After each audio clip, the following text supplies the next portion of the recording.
Taking our seats. I think people tend to drift in, especially at this sort of time of day. Delighted to welcome you all today to the session. The session is on implementing the Paris Agreement, obviously a key of everything we're doing these next couple of weeks. But very, very importantly, this is about the UN agencies' dialogue on impacts of mitigation measures and the linkages with trade. As you can see from the people next to me on the panel, my very distinguished guests here, this issue is being taken extremely seriously by the UNFCCC and by the trade regime through the three main agencies here today. And so it is UNCTAD, ITC, WTO, and IFAD in cooperation with the official UNFCCC side event.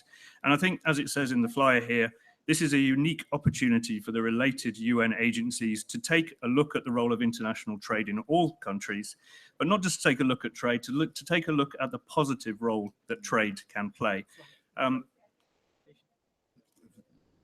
Please.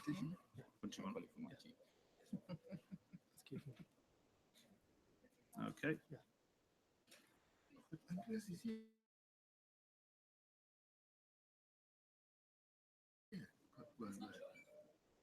Oh, wait a minute. Yeah.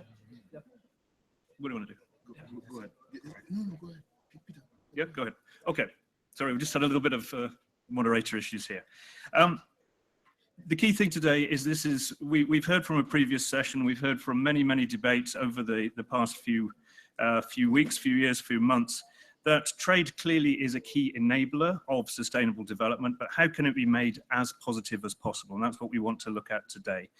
Clearly, the Paris Agreement paves the way for us, our global economy, to move towards a low carbon transition, but there are ambiguities here, and how can we make this increasingly ambitious mitigation actions, how can we make them work for everyone? We've got a wonderful panel here today. We've got an hour and a half to go through the issue, so I won't spend too much time. My name is Peter Wooders. I work for the International Institute for Sustainable Development. I am the director of our energy program there, and for many years we've looked at both the climate change and the trade negotiations and the trade regimes and said, how can they support each other? I would like then quickly to go to the panelists. We'll spend about half the session hearing from the panelists on what they think on how Paris Agreement can be helped by the trade regime. And then we'll move to a Q&A discussion, and we'd be very happy to make that as lively and interactive as possible. So first, I'd like to introduce William Agyemang-Bonsu. You'll all know him from the UNFCCC. William, the floor is yours for 5 to 10 minutes. Okay. Thank you very much, Peter. And just to again join Peter in welcoming you to this side event. Certainly the side event is work ongoing between the various UN agencies that are working on trade, but also with the UNFCCC Secretariat. And we are pleased to be associated with this type of work because it helps bring useful information to the parties in terms of their understanding on the issue or implication between trade and climate change. The side event, we're trying to look at how we can create a platform for UN agencies to have a dialogue. So it's not only starting from here, but continuing hereafter to allow us exchange ideas in terms of how we work and cooperate on this important issue. We'll also be trying to look at how trade contribute to low carbon emission transition. So that's a very important thing for us. But just to set the scene, I will try to provide a few, and pardon me, I'll be quoting a number of the articles from the convention, just to make sure we're staying on track and at least have the basis for what we are doing. And also go to the Kyoto Protocol to make reference to some of the articles that are in there, and also try to see what the Paris Agreement say implicitly on the issue of trade. Looking at the convention, and especially with Article 2.5 or paragraph 5 of the Article 2 of the convention, it indicates that parties should cooperate to promote a supportive and open international economic system that will lead to sustainable economic growth and development in all parties, in particular developing country parties, thus enabling them better to address the problems of climate change. And there it goes on to say measures taken to combat climate change, including unilateral ones, should not constitute a means of arbitrarily or unjustifiable discrimination or disguised restriction on international trade. And I think that is where the entry in terms of trade with climate change comes in. So the very beginning of the convention and the discussion under the convention, the issue of trade has been recognized in there. Following up on that, the Kyoto Protocol, I'm also referring to the Article 2.3 of the protocol, states that parties included in Annex 1 shall strive, and I think I want to emphasize the word there, or the shall, strive to implement policies and measures under this article in such a way as to minimize the adverse effects, including adverse effects of climate change, effects of international trade, and social, environmental, economic impacts on other parties, especially developing country parties, and in particular, those identified in Article 4.8 and 9 of the Convention, where it's talking about vulnerable countries, small islands, but also fossil fuel dependent countries. The Conference of Parties are also serving as a meeting of parties to protocol, may take further action as appropriate to promote the implementation of provisions of this paragraph. So there's room for us to cooperate and work together to promote the implementation of important issues that would affect or trade could affect, or climate change could affect trade in terms of their implementation.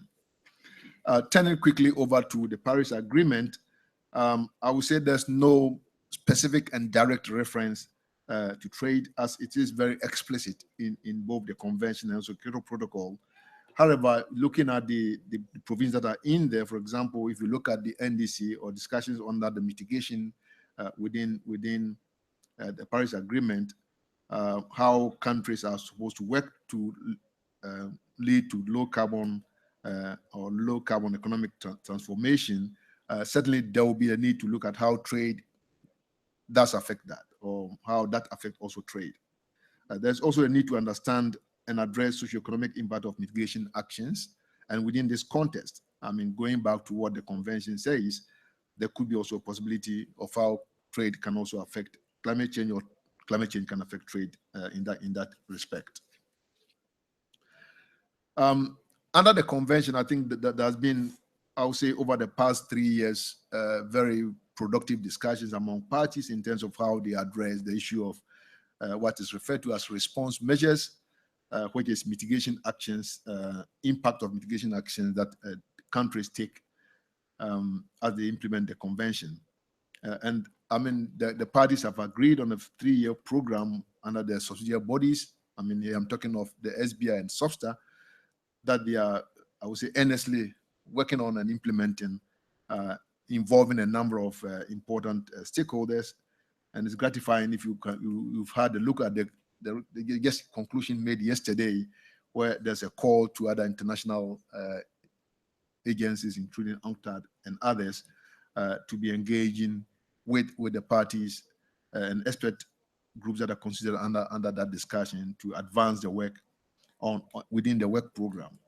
And this work program is basically looking at, I would say, two main issues: economic diversification and also just transition of the workforce and the creation of decent jobs and decent work and quality jobs.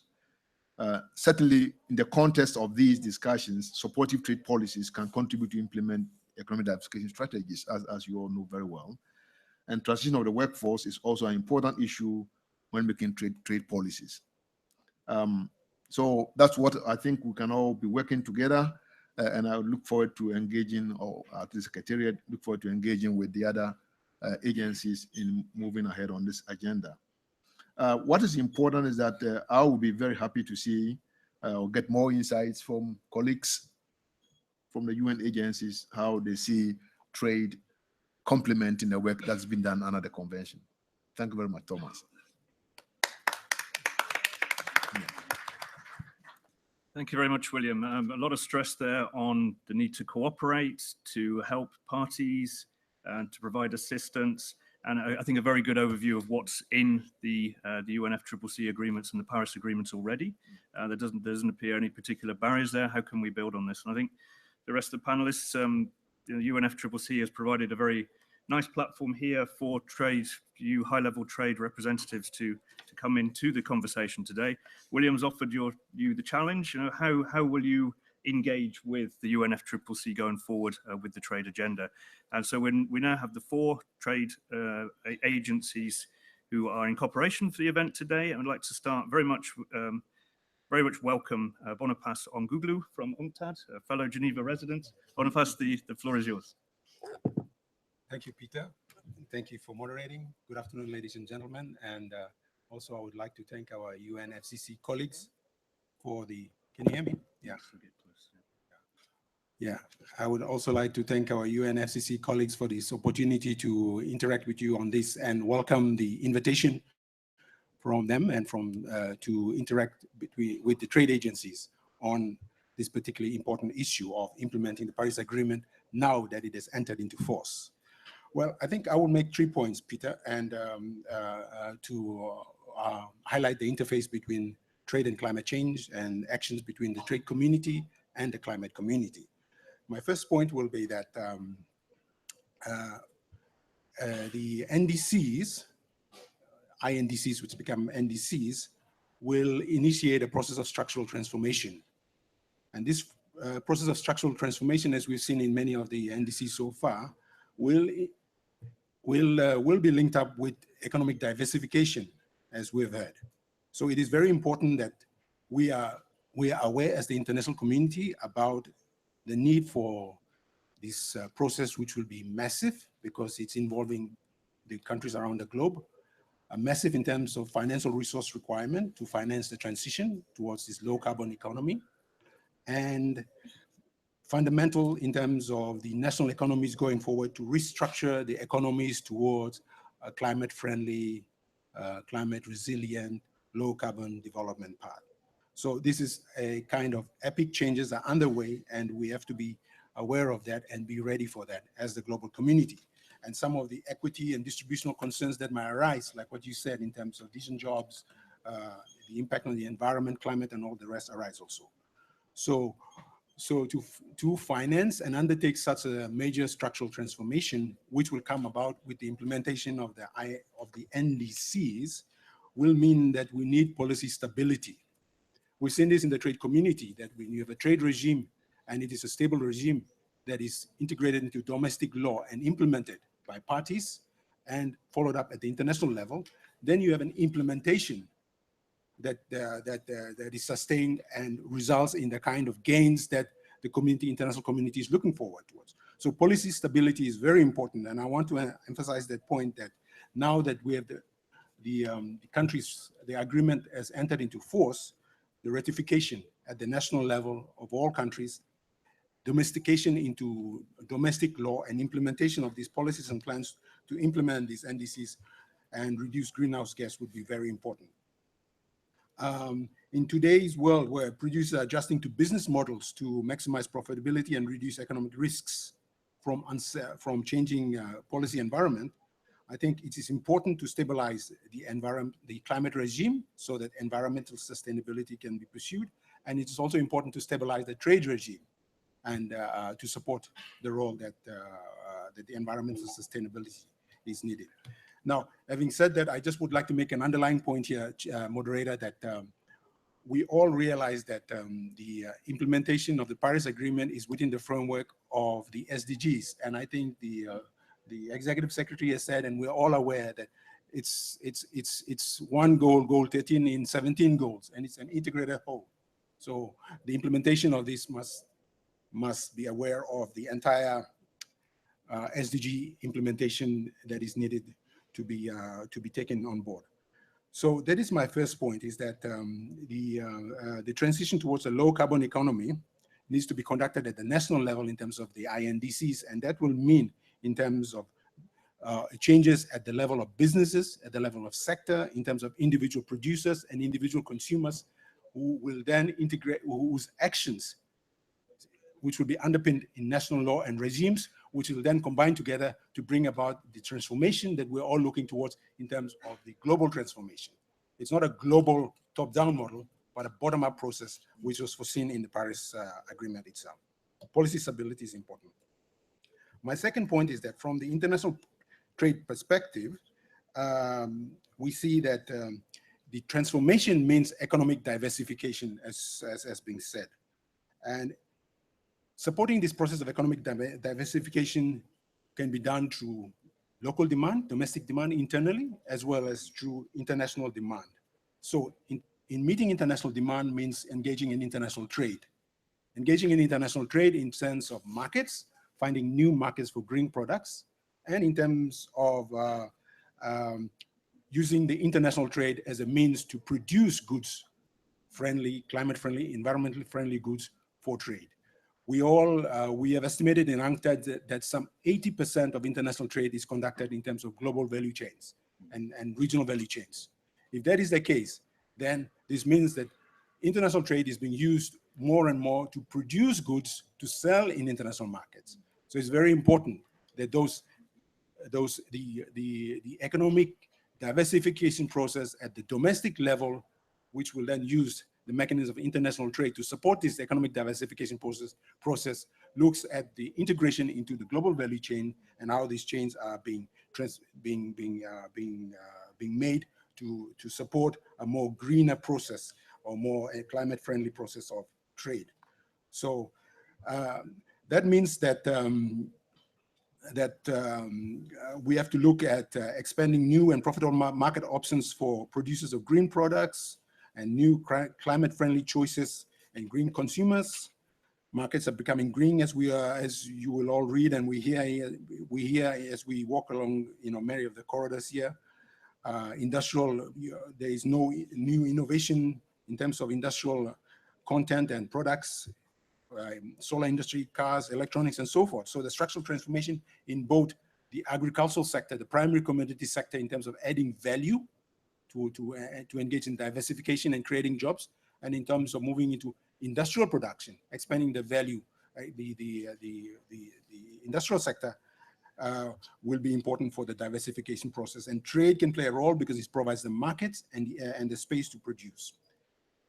My third point is that this is about implementing the Paris Accord is the responsibilities of the parties to the agreement. And it is important that the global community supports this process. As I said, climate change is part and parcel of the SDGs, and we all hear about this. So I think we would be ready in terms of UNCTAD, and I think in terms of the trade community in Geneva, to support the parties and support the Secretariat in looking at and ways in which we could try to address some of the complementary benefits of climate policies. I think, William, you said that trade is not mentioned, trade is not per se mentioned in the agreement directly, but it works out through the diversification that will take place, and it will come out in terms of the complementary benefits that are realized from climate actions. So I think trade can support those actions as well. So the trade community will need to ensure that principles of the multilateral trading system are respected, like principles of national treatment, most favored nation. We have to work together to ensure that non-tariff measures, which sometimes affect trade in goods, environmental goods and services, must be monitored. They must be transparent. They must be justifiable and fairly applied. Trade remedies, which are often used, must be justified as well and disciplined. Capacity building for developing countries is needed in terms to assist the producers. We need to think in terms of some of the areas in which we'll be working closely is industrial policy tools. We need to look for evidence about issues like the tools like local content requirements, government procurement, various types of subsidies that are used to promote domestic supply of green goods and technology, and how these can positively or negatively affect international trade and the like. So these are issues that which will come up as we go. Yeah. Thank you. And of course, I think Peter, you work heavily on this, and you would know, fossil fuel subsidies is something that has to be addressed, and already the countries are working on liberalization of trade in green goods, environmental goods, and so on. So these are some areas, including that the trade community can work with and to support the Paris Agreement and implementation of the agreement. So this these are some ideas that I would like to present here and hope to hear from you how we could take forward this interface between trade and the international community. And I would end by just, our SG just tweeted when COP22 started, and he tweeted and on the ratification of the agreement. And he tweeted this. He said that we may come from different nations, but we are one single global community, and on both climate change and trade, we sink or we swim together. So I think we should swim together. Thank you. Thank you, Paul. That was an excellent intervention, and the need to act as a global community, to support each other, and the need for stable regimes, I think, came out very, very well there, and the sort of, because there will be a massive process of restructuring and change and diversification. Very pleased now to introduce the next speaker from the International Trade Center, Anders Ero. The floor is yours, Anders. Thank you very much, Peter, and good afternoon, everybody. Also, on behalf of ITC, I would like to thank you for being invited to this important conversation on what trade means for the Paris Agreement. By way of introduction, ITC is a joint agency of the UN and the WTO providing trade-related technical assistance. And we do that to small and medium-sized enterprises, trade investment support institutions, and to policymakers to enable countries trade more effectively by enhancing their international competitiveness. As the first part of my intervention, I would like to speak about how trade and climate policy are mutually supportive, and more specifically, the perspective of small and medium-sized enterprises and how trade support the implementation of the Paris Agreement can do so. So the first issue to consider is how the Paris Agreement will have an impact on small and medium-sized enterprises exporting from developing countries. A global transition to a low-carbon economy will result in growth in low-carbon industries and services, whilst reducing employment in fossil fuels-intensive industries. So managing a just transition will be a major challenge given the current high levels of unemployment, inequality, and poverty levels. However, this transition has to be made to address the climate crisis we face. There is an understandable concern about the social and business costs of this transition. New climate policy initiatives will have both positive and negative impacts on developing countries, as we have heard yesterday and today. Trade-related measures like trade tariffs and border carbon adjustments may lead to impacts on economic growth, employment, and the environment. So of particular relevance to our beneficiaries, namely the small and medium-sized enterprises, new market requirements relating to climate are already emerging. Carbon standards and reporting requirements impose compliance costs to SMEs. For instance, major buyers require their suppliers to collect information on carbon emissions in production and processing, and even demonstrate investments made in reducing emissions. And some retailers have gone a step further and developed carbon standards to inform consumers on the carbon footprint of a product. Companies that ITC has worked with in the agriculture sector in Africa mention that this is a new barrier to the export without much financial benefit to them. Indeed, we do recognize that it is the larger companies that are better positioned to absorb the fixed costs of this type of reporting. And in response to that, we at ITC have developed Standards Map, which increases the transparency of sustainability standards in trade, and thus helping to reduce related transaction costs for the SMEs. However, climate policies have a positive side for businesses too. These policies create opportunities for businesses that are able to innovate in the low carbon economy. While goods have for many years been labeled according to the energy efficiency rating, these initiatives drive efficiencies and innovation. New opportunities are emerging for exporters in the climate economy, for example, supplying components for renewable energy technology and public transport systems. In the natural resource sectors, on which many developing countries rely, SMEs are adding value by targeting niche ethical consumer segments, like, for instance, certified product markets, like sustainable source timber can reach 50% of market penetration in some developed country markets, like, for instance, Germany.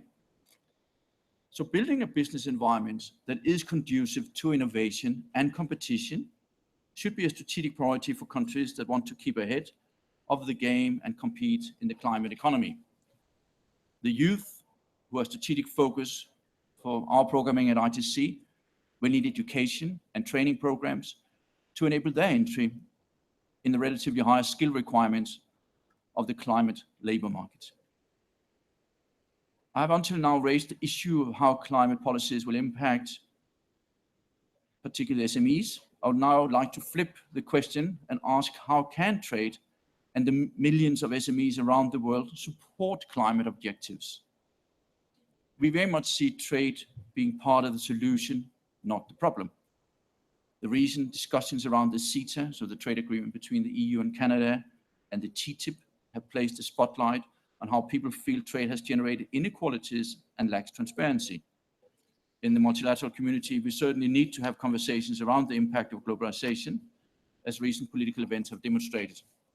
However, this should not distract us from the message that trade has an important role to play in helping us to achieve our climate goals and to implement the Paris Agreement. We find that trade has 4 positive impacts on mitigation that my colleagues at this table have already alluded to as well. The first one is that trade enables companies to achieve economies of scale, reducing production costs of climate mitigation technologies. The second is that trade enables countries to deploy climate technologies quickly around the world. The third is that trade stimulates investment in renewable energy and public transport systems, information technology, and other key sectors of the low carbon economy. And fourthly, trade fosters competitive markets that encourage individuals and SMEs to innovate and produce climate solutions at low cost. We find that trade is also important for building resilience to climate change. For instance, climate change is severely impacting the access to food for rural communities across the developing world. Trade enables regions and countries that have access to food to trade with those in food deficit. Raising trade barriers exacerbates food insecurity. Trade generates foreign exchange and enables countries to invest in its ports and roads and rail and energy infrastructure that builds resilience to climate change. So trade is part of the solution to implement the Paris Agreement. The political winds are changing, and there is a danger that trade is seen as to be part of the problem. Local consumers instinctively buy local, despite higher costs for them. We have done some analysis of that at ITC, and it shows that it's better for the climate and the wallet to import some foods instead of producing ourselves. But you also need to think about fair miles and not food miles. For instance, a farmer producing vegetables in the fields of Morocco has a personal carbon footprint of only around 3% of the carbon footprint of a consumer in Northern Europe. So why shouldn't that farmer as well benefit from trade? Wages in the export agricultural businesses are fast track to reducing poverty in many countries. And reducing poverty increases resilience to climate change impacts. So poverty reduction and climate change goes hand in hand, as we heard earlier in these discussions here these days. The Paris Agreement has committed the UNFCCC parties to reduce their greenhouse gas emissions. Nationally determined contributions from parties are broad and wide-ranging, impacting on many different areas of the economy. Given the wide scope of the indices across all sectors, trade is already entwined in how countries will deliver on the Paris Agreement. We at ITC stand ready alongside other trade and development agencies to support the UNFCCC parties in using the toolbox that trade policy provides to support Agenda 2030 and the effective implementation of the Paris Agreement. Thank you very much. Thank you so much, Anders. And excellent there to hear again about the positive benefits of trade in general, that trade is part of the solution, and that ITC stands ready to support the climate change and other agendas. Our third Geneva representative is Aiko Lim from the WTO. Aiko, the floor is yours. Thank you very much. And apologies to those who have stayed on from the previous session, because you'll be hearing from me twice. But hopefully I'll try to differentiate a little bit from what I said earlier in the other panel. And, you know, I think it's quite clear from the other two speakers that when you talk about economic diversification and job creation, you can't do so without taking trade into account. So I think that is the starting point. But it's also not enough to just take trade into account. You need to take sustainable development into account. And so that is the critical challenge here. And on that point, the WTO as an institution and the WTO agreement has in its preamble from the very start that the purpose of trade is about generating growth, it's about creating jobs, and it's about doing so sustainably. So that coherence and that partnership with UNFCCC, with the UN and SDGs, comes in a way quite naturally feeding from that preamble. That being said, let's look a bit more concretely to the moving from the general contribution that trade can make to addressing climate change to what actually is going on today at the WTO. The first point on reducing costs of key climate technologies and accelerating them in their deployment. Here, there's some low-hanging fruit out there, because if you look at tariffs on some important technologies, such as on heat pumps or solar cooking stoves or LED bulbs or parts of solar cells or solar lamps, the average tariff might be fairly low, but you still have quite a lot of tariff peaks.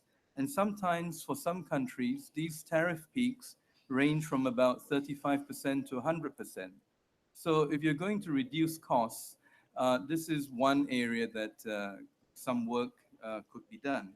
And here a group of WTO members, over 40 members, including large and smaller economies, are doing precisely that. They have an ongoing negotiation to eliminate tariffs on a broad range of environmental goods. These goods go beyond those necessary to mitigate and adapt climate change, because they also include things on wastewater treatment, resource efficiency, solid waste management, air pollution control, and so on. And the hope here is that if they are successful, they will try to conclude by December this year. So this is one concrete contribution. Now, lowering these barriers to trade in goods is, I think most of the members involved would accept that it's the first step. There will be things on this negotiations that could possibly require further work on. And more importantly, services. Environmental services are also very important if you're going to deploy technologies. And it's also very important if small and medium-sized enterprises, which Anders has already spoken about, are able to get into the trade of these goods, because most of the opportunities are probably going to lie in services. And in the services area, some 70% of value added, for instance, in solar panels, comes from services. So if more can be done here to lower the cost of participation in services, then we get to that situation of having a more positive role of how trade is contributing to addressing climate change. And linking to that, my second point is about investment. It's not two separate issues. I mean, trade can stimulate investment, and it stimulates investment through what has already been said, through making the size of the market bigger. It's through economies of scale. You increase opportunities, you generate the opportunities for investors to be interested, you draw about coherence between trade policies and investment policies. This is another way in which you can try to generate the economic diversification and job creation required. And the other aspect which I think is interesting to think about is on global value chains. I think we already made some reference to that. There are some here in the audience and on the panel who would know much better than me, but even on a very cursory knowledge of this issue, a wind turbine is not just one single good. It's made up of many components, some 8,000 components, I've been told. And the interesting thing about this is that they all come together through global value chains. And what does that mean concretely? That means trade. That means trade in intermediate goods and services. And the positive part of this is that it opens up the market. You don't have to be trading only in the final product, the wind turbine. You can be trading in the small components that make up this final product. So that's another channel that is very interesting to work on, and it relates quite closely to the environmental goods agreement, because the more that agreement opens up different types of products and different types of components, the more there will be more opportunities. The other thing which is interesting is how to leapfrog, because it's not always the case that you need to do it all yourself. So the question is whether you can leapfrog towards more climate-friendly technologies. And again, trade gives the opportunity for doing so. The last point on this sort of contribution, and maybe it's a less obvious one, it's about how trading internationally can encourage producers to raise their standards or raise their environmental standards and innovate. And if you take the example of energy efficiency regulation, the share of global energy use that is covered by standards on vehicles, appliances, industry, and buildings has expanded from about 10% in 2000 to 27% in 2015, and is expected to rise to almost 40% in 2040. And these types of technical regulations, they are notified to the WTO, and they come under the WTO Technical Barriers to Trade Agreement. And under that agreement, countries are, encouraged, or more than encouraged, they are actually required to move towards harmonization towards international standards. So if these international standards are higher than domestic standards, it actually pushes the benchmark upwards, in terms of what is required for trade. And today, our figures show that something like 36% of all environmental measures notified to the WTO are. There's also some interesting thinking and evidence about innovation. And here, it's not always about taking on the foreign technology, but it's also about adaptation to local situations. And I've heard a very nice example from Cambodia about solar-powered tuk-tuks. And this is a nice example where you have the solar panel, which is then adapted through a local enterprise to make solar-powered tuk-tuks. And if you've been to Cambodia, there's probably about 10,000 of them running around Phnom Penh or more. And it's not just about making it more climate friendly, it's also actually a product. And it's a product that depends on a foreign input. So this again is a global value chain, but a global value chain at a much more local level and linked to small and medium-sized enterprises. So these are just some channels. I mean, I've not been exhaustive in this by any means. But I think it's also important to say that the contribution of trade to clean energy technology is not going to be automatic. It's not simply about throwing open markets. And there will be many other factors that have to take into consideration, including whether enterprises have the tools, they have the knowledge and skills needed to participate. And let's also not forget the very critical role of finance.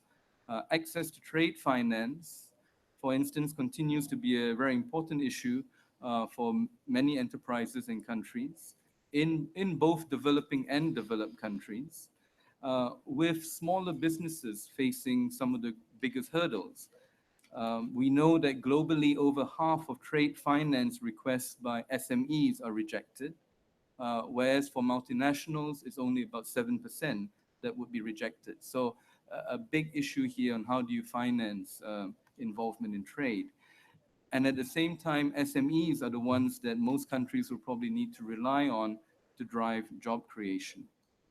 So in short, it's going to be a mix. It has to be a mix between capacity, capital, creating the market opportunities, having the finance, or more specifically the trade finance, to make sure that the opportunities that an organization that WTO generates through negotiations, for instance, actually gets realized into something concrete. And so while trade can do its part, it's most effective when trade policy is integrated into a broad sustainable development strategy, and one that brings together climate, social inclusion, and sustained economic growth. And in just to finish, to say what I think is really obvious, but nevertheless, WTO believes it's very important to build on its already very valuable partnership with UNCTAD, ITC, UNFCCC, the other UN agencies, IFAD as well, although we don't have today so many things going on with IFAD directly, but still very important to have that partnership. And I think by working together, we can certainly do more. So thank you all very much. Thank you so much, Jaiko. And I've had the pleasure to hear both your interventions this morning. And I think the agenda you're setting out here, that there is a sustainable development need that goes beyond both the climate change regime and the trade regime, and that could be an organizing principle, is a very, very important one. And also that this progress, where there are good examples and there's obviously a lot of potential in the trade regime, it won't be automatic. It needs working on through the mechanisms and through the work. Now moving along to a specific sector, I'm very pleased to introduce Margarita Astralaga. She's the Director of the Environment and Climate Division at the International Fund for Agricultural Development, clearly one of the key sectors in the economies, in development, and one of the sectors that must be looked after as we move forward with changing economics and changing regimes. Margarita, the floor is yours. Thank you, Peter. And I think it's very timely, as at this time we are all thinking about food, that we move into this commodity, primary commodity, which is very important. As we all know, agriculture is part of the problem, considering that is the second net producer of greenhouse gases. But it's also, because of that, one of the key sectors to bring the solutions on board. So we know that agricultural practices, the new sustainable agricultural practices, can help us produce more food while creating more resilience for the producers and also reducing our carbon footprint. And for us, this is what we call climate smart agriculture, which we know has been practiced for centuries by many local communities around the world. But of course, we forgot a lot of those traditions, and now we are trying to recover it. But also, not just recover it, but bring back something very important that our colleague from WTO mentioned: new technologies, innovation, how better to do our business. So when we look at the NDCs and the Paris Agreement, we see that this climate smart agriculture, CSA, is very popular. It's like a mantra of the developing world. 93% of the NDCs of the developing world talk about their efforts on climate smart agriculture. So recent studies demonstrate that through this climate smart agriculture, we are really offsetting millions of tons of carbon dioxide. And on the other hand, we know we need to produce more food. FAO has estimated that by 2050, we would have to increase our food production by 60%. So we are talking about the degrees, our concerns on how climate change is impacting us. So this sector is a key sector if we really want to make progress regarding climate. So there is no other way. We have to marry food supply and reduce carbon footprint. There is no other way forward. So if we really are serious about fostering low carbon development pathways. We have already cases of countries and smallholders that are doing this. We have about 500 million smallholder families around the world. And the important part here is that we have examples of countries like, for example, the cocoa value chain in Sao Tome, where they moved their practices of producing cocoa into good practices with good water management, good soil management. And they reach markets through these processes, they were able to certify the cocoa. And now all the production is being exported to a single buyer in Europe. So this trade came from these local producers in the middle of nowhere in Sao Tome. And some of us are drinking that certified hot chocolate when we go to the mountains or it's very cold. So there is a huge opportunity on trade because we need to guarantee that these producers, small producers around the world, if we get these 500 million families producing the food that on the one hand, it's going to help us implement the NDCs and the Paris Agreement, reduce our carbon footprint, but it's also good for our health and the health of our children and our environment, but that somebody is going to buy what they produce and that there is going to make a difference to produce well-produced food versus the rest of the food. Because we need that stimulus for these smallholders, demonstrating that it's worth changing the business models. So for that, of course, we have to invest as international community in innovation, in technologies, in capacity building, in research of new seeds that can cope with the realities of climate change. But we also, as private sector and consumers, have to get on board. And I think that is a very important message on the importance of achieving our goals on climate. That unless we are all together, this is not just international organizations, international NGOs, international community, donor countries, it's private sector, is the communities and the consumers that are going to say, for me, for my health, for my children, for the climate, for our planet, I'm only going to eat this food produced in the right way. As we are all hungry, I think I will leave it at that and to give more time for our rich discussion that I hope we will have after now. Thank you.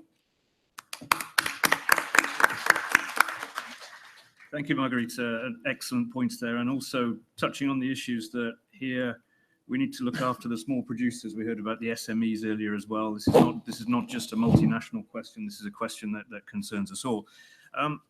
Well, we have half an hour left in the session, more or less. We've got excellent set of panelists here. So I'd like to turn over to the question and answers and discussions. We'd particularly like to hear from interested parties and from interested international organizations on the issue. I know I have a question from Andre Marcu to start us off.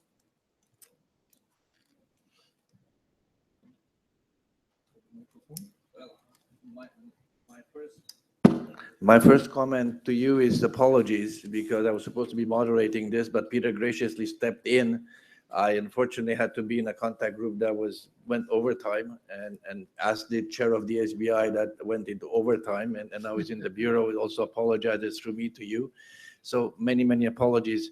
My role here, I was invited here because we met in a workshop in Doha on response measures, and I also facilitate the contact group on response measure, both at the last SB and this SB. But I will, these are folks that know everything about trade. Well, let me tell you, I know nothing about trade. Just to make it very clear, I'm an engineer, and I come at this from a very different angle. I come at this from the angle of carbon pricing as a response measure. This is the angle I come from. Frankly, I had no idea about this topic. I knew about it, that there are a bunch of people that fought a lot, and they spend a lot of time, and they never finished on time. So I avoided them as the best if possible. However, in the process of doing work on carbon pricing, especially in the emission trading scheme in Europe and elsewhere, all of a sudden we kind of started realizing that we're talking about free allocation and mitigating the impact of carbon prices and carbon costs on products produced in very different and asymmetric climate change policies. And that was an interesting discussion. The French started talking about border carbon adjustments, interesting stuff.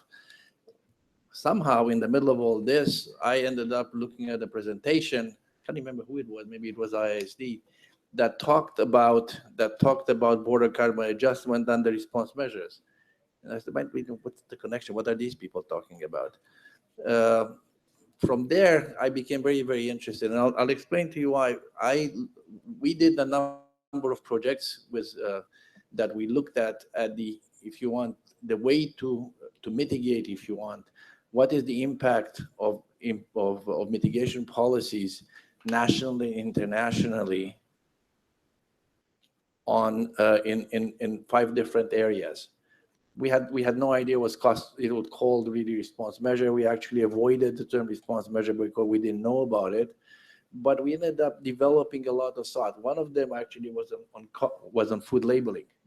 And with a very interesting piece of paper, we worked with one of your colleagues, Peter, at IISD on food labeling. But we also looked at the soda ash industry, and we also looked at Poland, Ghana, and the Maldives. And we looked at them for a variety of reasons that, we wanted some diversity and so on and so forth. And in the process of doing this project, we started understanding that there's very little information, there's very little knowledge, there's very little capacity. But especially what we found out, what the logic that I found in working is that we're looking actually at nothing more, nothing less than a transition to a low carbon economy. And that transition was supposed to be sustainable. And how do you ensure sustainability in the middle of this transition? So you look at the harmony between the environmental, social, and economic impacts. That led us at the Polish example, if you want, which they went through a transition, a social transition. Many of the Eastern European countries went through this transition, sometimes well managed, sometimes very poorly managed. And we realized this was just another one of those. There was nothing more. So everything about response measures was actually about, in my mind, it ended up with, and I think that some of the colleagues here in the room are going to probably shake their head, that I look at it as how do you manage the transition? Coming back to a more European example, what we found out in the work that I did, and again, it translates into trade and response measures in a very, very indirect way, is that you have a carbon price. And of course, people scream and rant and rave, but the reality is that €6 a ton, it doesn't make a lot of impact. The impact of that is not great, but there is an impact and a fear on competitiveness. And the way you mitigate that fear of trade and impact of trade is through free allocation for direct emissions. So you nationalize your response, your mitigation to mitigate your response measure, the impact of response measures. At the same time, you have indirect costs, and those indirect costs are done not at the European level, but they're not at the national level. And of course, this is enormous outcry in Europe to the fact that you are providing uneven compensation for the aluminum industry, because this is at the latitude of different countries. And some countries will compensate their industry, some countries will not compensate the industry. It is not something that's done at the European level. So that may possibly have an impact on internal trade in Europe. At the same time, with looking outside this, we're looking at soda ash industry and kind of scratching our head is how do we understand what is the impact of carbon pricing as a response measure on soda ash and trade? And we found out how complicated this whole thing was. Why? Because yes, there is an impact on Solvay and their carbon pricing structure in Europe, which then translate in some unknown way on the balance in trade in other countries and where things are being produced and moving the glass industry to the Maghreb and so on and so forth. And this was very interesting, but how do you find out what really the impact is? And we realized that we had no information. It was all qualitative. There was nothing quantitative in this. And this is how I personally came to this topic. So I came from a very, very different angle, but I came from a very practical angle. And to me, it's very fascinating to hear. So, some of my colleagues that see me kind of, if you wish, moderating or facilitating this topic, will find out that I'm looking at this in a very, very different way than many of you do here, who are great specialists in trade and know WTO inside out. Also, my colleagues at ICTSD, where I'm a senior fellow, that Ingrid knows this stuff a hell of a lot better than I do. But we have really now have moved the discussion very much in a situation where this become now a very positive function. We started that response measure being something that was very toxic and people really kind of run away from it. And now we have now we have a high-level event with the COP president and the president of the General Assembly and so on the issue of economic diversification and sustainable transition. To us, this is an enormous change. It's a positive change. It's looking at something that used to be seen as a negative into something being seen as positive. Why do I see it this way?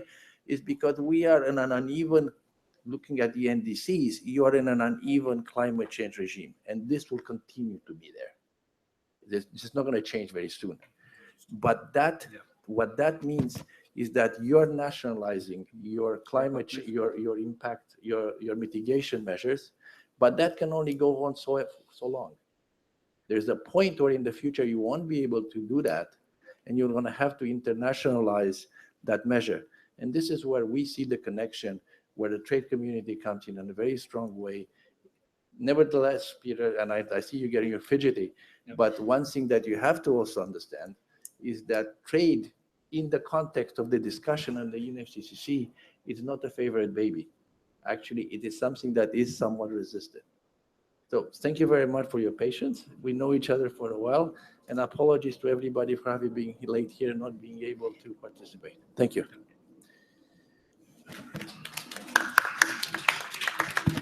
Thank you very much, Andre. Very interesting to hear that. I think the change here from being a negative discussion to a positive is very interesting, but also this is complicated and hence why it's so important that we have so much expertise in the room today. So opening up to the floor more generally, please, if there are questions or statements, please could you identify yourselves and make those. Anybody in the middle? There's some microphones coming around.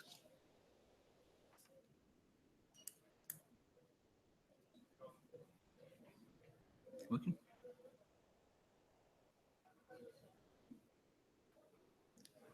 Good afternoon, everyone. My name is Brendan Vickers. I'm from the Commonwealth Secretariat in London. Just a bit of a background. We're an organization of 52 member states representing about 2.3 billion people across the world. And why making this intervention is that 31 of our members are small states. And I think these small island states, small states and small island states face very particular trade and sustainable development challenges. They're small countries, small populations, they have limited resources. They're extremely susceptible to natural resources, including climate change-driven extreme events. And they are extremely dependent on international trade. At the same time, they face a number of headwinds to their competitiveness, being very far removed from international markets and facing extremely high trade costs because of air and shipping freight costs. On the other hand, we also find that our member states are the most susceptible and vulnerable to the impacts of climate change, but they have the least capacity to adapt and to diversify. Things like climate change proofing existing production and products, or diversifying into new products or new tradable services. So from the Commonwealth's perspective, we see tremendous opportunities for using trade to support a transition to a green economy, particularly for our small states. This would include things like sustainable tourism, water, waste management, renewable energy, and many other sectors. So the point I'd like to make, I think going forward, I think it's excellent to see 5 international trade organizations, I think for perhaps in my experience at UNFCCC for the first time together on a panel discussing these, and the Commonwealth Secretariat would be very happy to work with you to address 4 issues that I think are important for small island states. I think the first is that we need more targeted and more strategically directed aid for trade to assist small states to improve their trade performance, to achieve export diversification, to address those very unique trade challenges that I highlighted, and then also to meet, to build the capacity to meet international voluntary sustainability assessments and standards, particularly as lead firms in global value chains green those value chains and their opportunities there. I think the second is that small states need capacity to access international finance, and particularly accessing green climate finance funds to help their economic diversification. I think the issue of trade finance was raised, where the Commonwealth has launched a small states trade finance facility earlier last year, and we hope to perhaps take this further at the first Commonwealth Trade Ministers meeting next year. The third point that I'd like to make is the importance of technology transfer. I think for some of our members, there is the benefit or the advantage of being underdeveloped in that they can leapfrog into new climate-friendly technologies to help build climate-friendly and resilient development. And finally, I'd encourage all of us to look at the potential of regional integration, particularly where NDCs can create new products, new markets in climate-friendly goods and services, and how some of the smaller states can be drawn into these value chains, these regional value chains, through some of the tasks that these GVCs entail. So thank you. Thank you. Excellent intervention. You'd like to come in as well? Please do. Just a comment. I believe Mr. Can you introduce yourself? Oh, as well? sorry. Eleanor Mitch. I work with the International Center for Comparative Environmental Law, and I'm on the alumni board of Wharton IGEL, the Initiative for Global Environmental Leadership. And my question is about education. I believe Mr. Arrow mentioned it. And it seems many of the business schools, Wharton included, and INSEAD, don't have, well, Wharton has the Initiative for Global Environmental Leadership, but are you all taking steps to work with some of the world's top business schools or business schools in general to push this issue forward? Because I think education is a key issue. Okay, one at the back, please.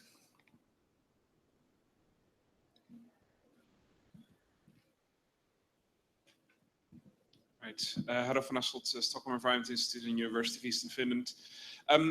What can the title of the event is dialogue on impacts of mitigation measures and linkages to trade. So, what can parties, but also research organizations, do better in assessing these impacts, and how can those findings, if any, be integrated in the work of your respective agencies and organizations? Okay, let's stop there and give the panel a chance to respond to some of the points and to the questions. Mr. Arrow, I think one of them specifically to you on the education, with particularly about top business schools. Yeah, thank you very much. It's a very relevant and pertinent question, and in the bigger scheme of things, it also goes beyond climate change. We do see more than half of those that are refugees and particularly also immigrants for the moment are youngsters. And they typically move and risk their lives, often by doing so, because they don't see many prospects where they are.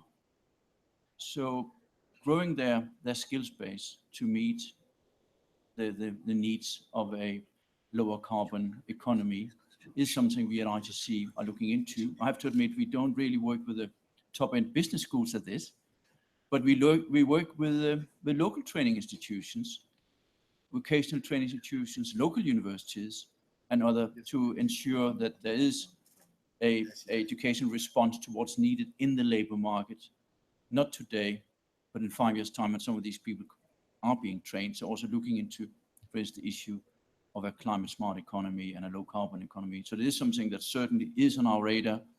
And I would say empowerment of youth and also empowerment of women are two of the key focus areas we work with at ITC, but I will take your advice also on engaging further with the top end schools, because I'm sure we will learn an awful lot from them. So thank you very much.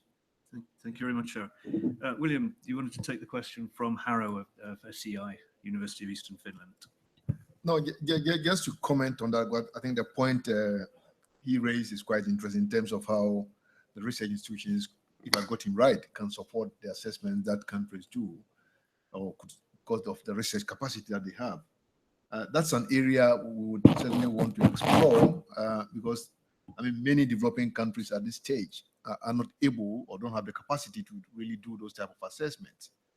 And therefore, if SEI University of Finland is already engaged in those type of activities, it will be interesting to learn from them and try to see what help that can bring to these countries.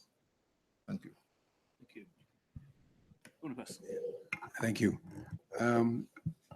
I was going to say that in UNCTAD we have what's called a virtual institute, and it's a network of universities around the world. I don't know the membership exactly, so I don't know if there's some top business schools who are members of that institute as well. But it's a network of universities, and we distribute training materials to the universities. And we recently produced a document called Transition to a Low Carbon Economy, Trade, Environment and Climate Change Interface. And that training material will be disseminated through this network through those universities to encourage them to use them in their own academic curricula. So I think, taking on from what you have said, this change from a negative approach towards trade and climate change towards a positive one is something that we also would like to promote. And it is in this training material that we're doing, which tries to bring out these positive synergies, maximizing the positive synergies while minimizing the negative impact on trade, environment, and development. Very interesting suggestion about the research community, and we do look forward towards that. As we said in this meeting, as my colleague from UNFCCC said, and we've said here, we don't see trade in the accord itself, but we need to extract it from looking at the NDCs and in terms of the complementary benefits that can arise from that. So if the research community can go into those NDCs and drag out those interfaces, those interaction, the change in the economic transformation that will take place and what international trade can play, then we can have a role, I'm sure we can have a role in which to present and discuss those findings in